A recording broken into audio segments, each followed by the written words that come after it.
खुशहाल बहल जी के आवास पर और मुखातिब हैं उनके पुत्र श्री रहमान बहल जी से। ये किसी तारुफ के मोहताज नहीं हैं, इनको बताना जरूरी भी नहीं है पब्लिक को भी और जनता को भी कि इनके पिता श्री खुशहाल बहल जी पूर्व प्रधानमंत्री मनमोहन सिंह के क्लासमेट रहे हैं और वो भी देश के विभाजन से पहले। फिलहाल यह पंजाब स्टेट सिलेक्शन बोर्ड के चेयरमैन हैं। आज हमसे मुखातिब हो रहे हैं क्योंकि चुनाव नज़दीक है और उस समय पंजाब कांग्रेस और राजनीति को लेकर बहुत सारे फेरबदल और उलट पलट हो रहे हैं। इसलिए हमारा इनसे पहला सवाल यह है कि आज की राजनीति में बहल जी आपसे मैं कहना चाहूँगा कि जो राजनेता हैं उनके अंदर जो एक नेता की जो पहले छवि होती थी कि साफ सुंदर छवि होती थी, हाँ, जिसके ऊपर ना कोई करप्शन का चार्ज हो, ना किसी पे कोई क्रिमिनल चार्ज हो, ना किसी के ऊपर कोई मैनिपुलेशन का चार्ज हो, वो लोग अच्छी छवि लेकर के पॉलिटिक्स में आते थे और वो आगे जाते थे। और आज नेता क्या ये क्वालिटी हो गई है, उसके अंदर ये सारी चीज़ें होंगी तो वो नेता होगा। वो आप कैसे ये सोचते हैं कि आगे की राजनीति में आप अपने आप को कैसे एडजस्ट कर पाएंगे और ये राजनीति कैसे बदलेगी, कैसे चलेगी? ऐसे है दादी, आपका बड़ा रेलेवेंट क्वेश्चन है। सबसे पहले मैं दर्शकों को नमस्कार और प्यार भरी सत श्री अकाल। आपने बात करी कि आज की राजनीति के लोगों में गिरावट आई। मैं महसूस करता हूँ कि आज समाज के हर वर्ग में डिटोरेशन और गिरावट आई है, देख रहे हैं। और वो जब सब सिस्टम में गिरावट आती है तो जो लोग राजनीति में है वो भी तो समाज का एक हिस्सा है, वो समाज से अलग तो नहीं है, तो उसमें भी आज गिरावट आ गई है।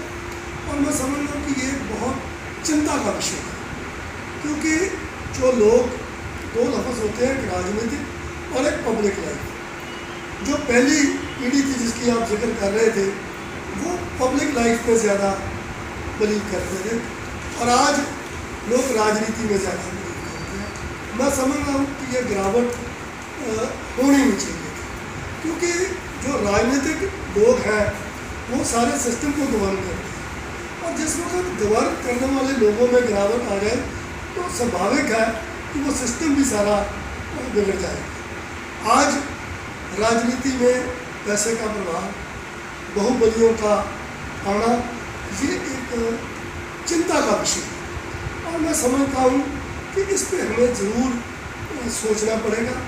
और इसके लिए मैं ये भी महसूस करता हूँ कि जब तक लोग जागरूक नहीं होंगे तब तक ये समस्या हल होने वाली नहीं।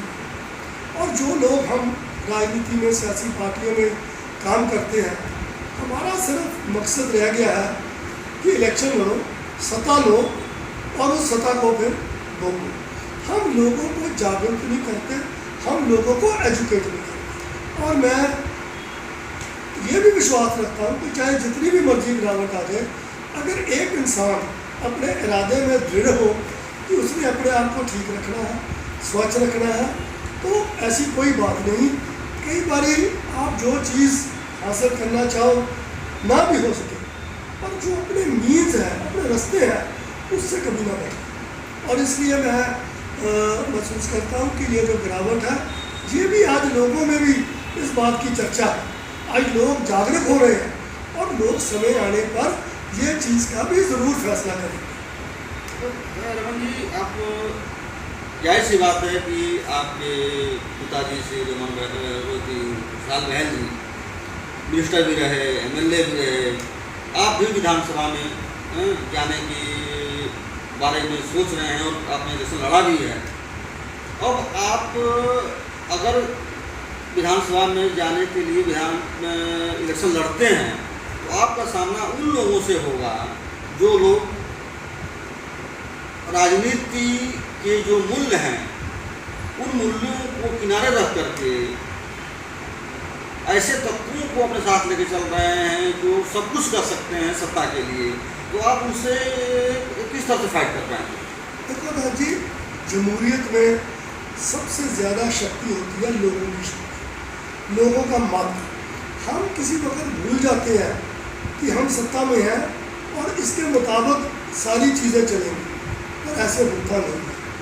जब आप अखाड़े में जाते हो, जमहूरियत के अखाड़े में, तब उस वक्त राय लोगों की चलती है। और मेरा विश्वास है कि हम खुद अपने आप को कई बार बहुत मजबूत समझ लेते हैं, बहुत ताकतवर समझ लेते हैं, पर जब हम लोगों की कचहरी में जाते हैं तो जब लोगों का फतवा आता है, उसमें ना तो फिर सत्ता काम आती है, ना ही ताकत काम आती है। उस वक्त लोगों के नज़रिए में आपका क्या रोल है, आपकी छवि क्या है, आपकी कार्यप्रणाली क्या है, आपकी सोच क्या है, इन चीज़ों के बना पे लोग अपना मत देते हैं। और अगर आपके सारे दंड जो हैं और जो यार्डस्टिक्स हैं वो लोगों के सिस्टम में आ जाए तो लोग आपको पसंद कर लेते हैं। नहीं तो जमहूरियत में बहुत ताकतवर लोग भी थे, बहुत सत्ता में रहे लोगों ने उखाड़ के पीछे फेंक दिया। सो लोगों के मत के आगे सत्ता और ताकत जो है वो मैटर नहीं करती। जन कल्याण की राजनीति से उठते हुए ऊपर पहुँचे हैं। आपसे मैं ये क्वेश्चन करूँगा कि अभी इलेक्शन महज सिर्फ 6 महीने रह गए। इस 6 महीने के अंदर सुनील जाखड़ जी प्रधान थे, कैप्टन साहब मुख्यमंत्री हैं।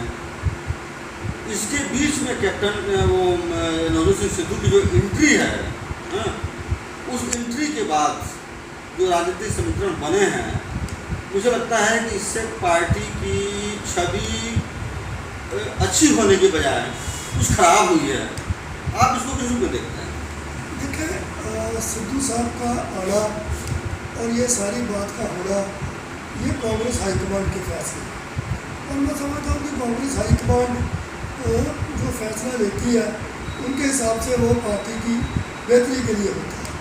पर ये जो आपने बात कही है कि कई छवि में फ़र्क पड़ा है, ये लोगों की राय में पता लग जाएगा कि हाईकमांड का फैसला ठीक है कि उसमें कुछ कमी पेशी रहती है।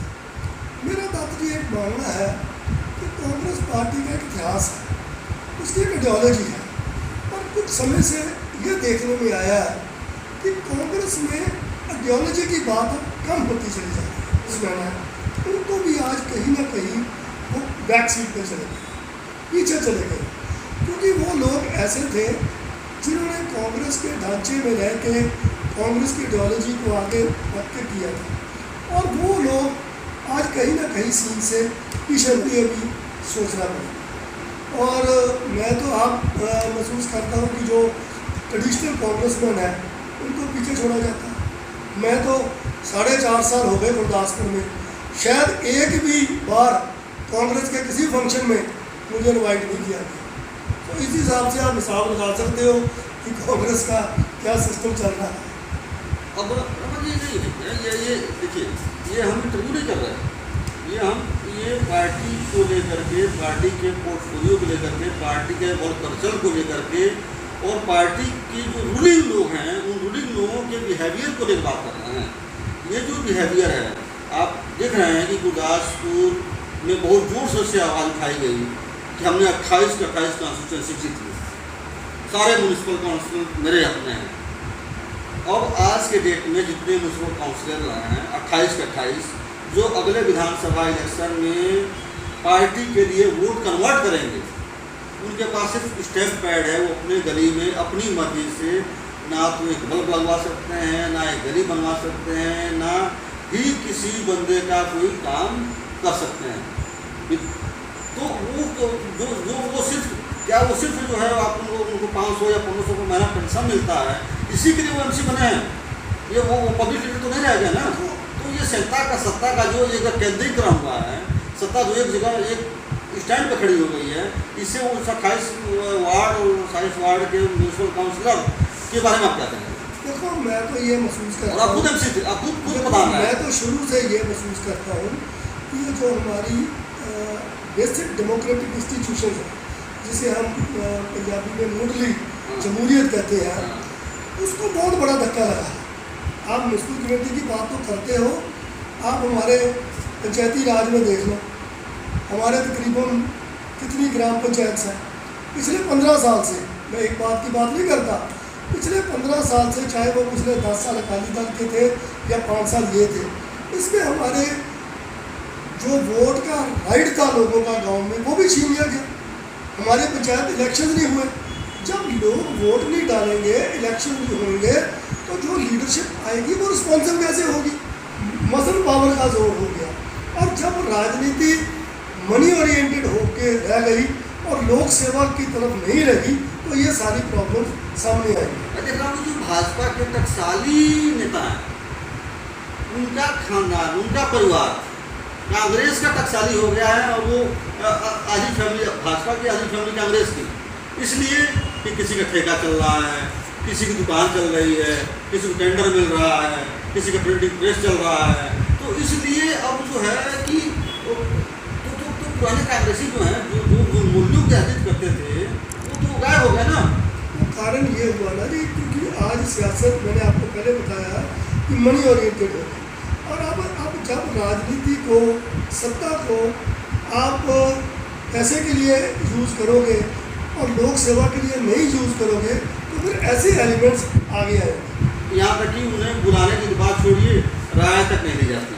अब ये है कि वो अब किसी और दिशा में जाने के लिए अपने आप को तैयार कर रहे हैं, या कांग्रेसी लीडरशिप की कमजोरी मानते हैं, या नेतृत्व की कमजोरी मानते हैं, या उन नेताओं को जो हम पहले इग्नोर कर रहे हैं उसको अपना। देखो, मैंने आपको पहले ही बताया कि जमहूरियत और डेमोक्रेसी तभी कामयाब होगी जब आप हर एक की इन्वॉल्वमेंट उसमें रखोगे। जब आप वर्कर को, साथी को, पार्टी की जो हियरार्की है उसको आप पार्टिसिपेट नहीं कराओगे, तो नेचुरली लोगों के मन में नाउमीदी आएगी। और बहुत सारे ऐसे लोग हैं जो अपने आप को आज बैक सीट पे ले गए। दूसरी बात ये है, कोई एमएलए बन जाए, मिनिस्टर बन जाए, सरपंच बन जाए, काउंसलर बन जाए, वो उसकी सत्ता अपनी नहीं होती। वो कोई इम्तिहान दे के या एग्ज़ाम दे के नहीं पास होता, वो पावर लोगों की होती है। पर आजकल मुश्किल ये हो गई है कि हम लोगों की पावर को एक ट्रस्टी के तौर पे नहीं इस्तेमाल करते। हम वो सत्ता को अपनी आप कमाई हुई सत्ता समझते हैं। उसके साथ जब हम लोगों को इन्वॉल्व नहीं करते, लोगों की पार्टिसिपेशन नहीं कराते, तो फिर नुकसान होता है। और आप देखना, जब लोगों में ऐसी फीलिंग आ जाएगी, तो पिछले 4.5 साल से जब की कांग्रेस गवर्नमेंट बनी है, मुझे सिर्फ एक सरकारी इन्विटेशन 15 अगस्त और 26 जनवरी का आया। इसके अलावा ना मुझे कभी किसी पार्टी प्रोग्राम में बुलाया गया, और ना ही जो कोई डिस्ट्रिक्ट एडमिनिस्ट्रेशन ने कोई फंक्शन किए उसमें नहीं बुलाया गया।